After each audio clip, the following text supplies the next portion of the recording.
Тайшрын усан цахилгаан станц нь Кувейт улсын санхүүжилтээр болсон 11 мегаватт буюу тухайн үед хамгийн том усан цахилгаан станцаар нэрлэгдэж байлаа.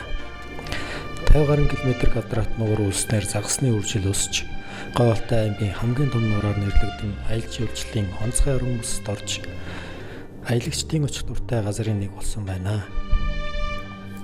Хатуулаг ус хүнсэндээ эргэлдэг тус аймгийнхан нуураас ус эргэлэх талаар судалгаа хийж байна. Тайшрын усан цахилгаан станц нь буян эрчим хүчний системтэй зэрэгцээ ажиллаж, аймаг орныхоо цахилгааны хэрэгцээг хангаж амжилттай ажиллаж байгаа юм а. Булган аймгийн Хотог өндөр сумын иргэд малчид усан цахилгаан станцын үйл ажиллагаатай танилцахаар Тайшрын дөрвийн станцыг зорьсны эхний хэсэг нь Тайшрын усан цахилгаан станцтай танилцах юм байлаа.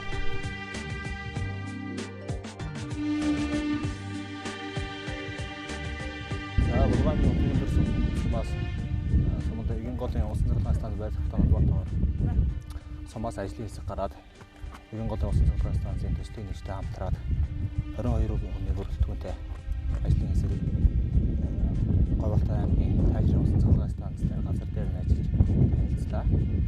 Тэгээд ерөнхий аялын маань гол зорилго бол ерөнхийдөө сумын маань бүтээн байгуулалтын ажлыг өгдөг чинь шинэ зүйл бас явах гэж байна.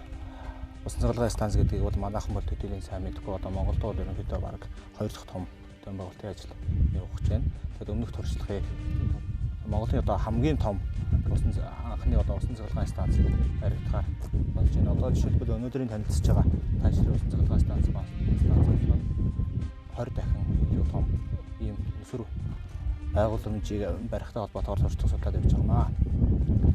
Тэгээд ерөнхийдөө манай ард иргэдийн хувьд бол усан цахилгаан станцтай холбоотойгоор мэдээлэл төдийлөн байдаггүй. Телевизараатайгаар Тайшрын усан цахилгаан станцаа талаар мэдээлэл авч ирсэн.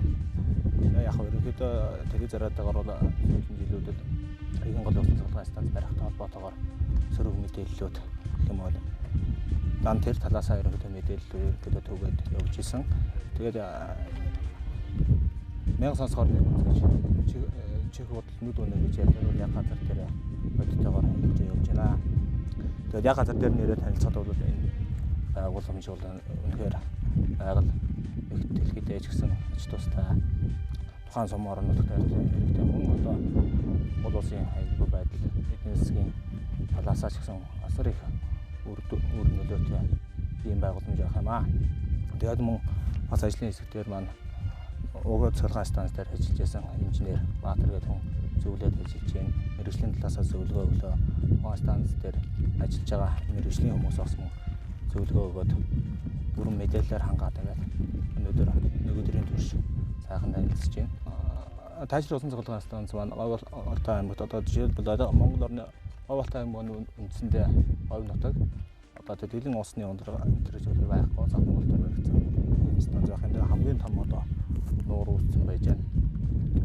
Бид өвсгөд хадгалсан нэлээд сайн одоо говь тал нутагт ийм зүйл байна гэдэг бол бас итгэхэд бэрх ийм зүйл байж байна.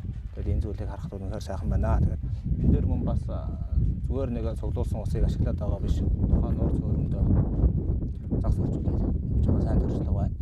За энэ туршлагыг мөн бас судалж байна.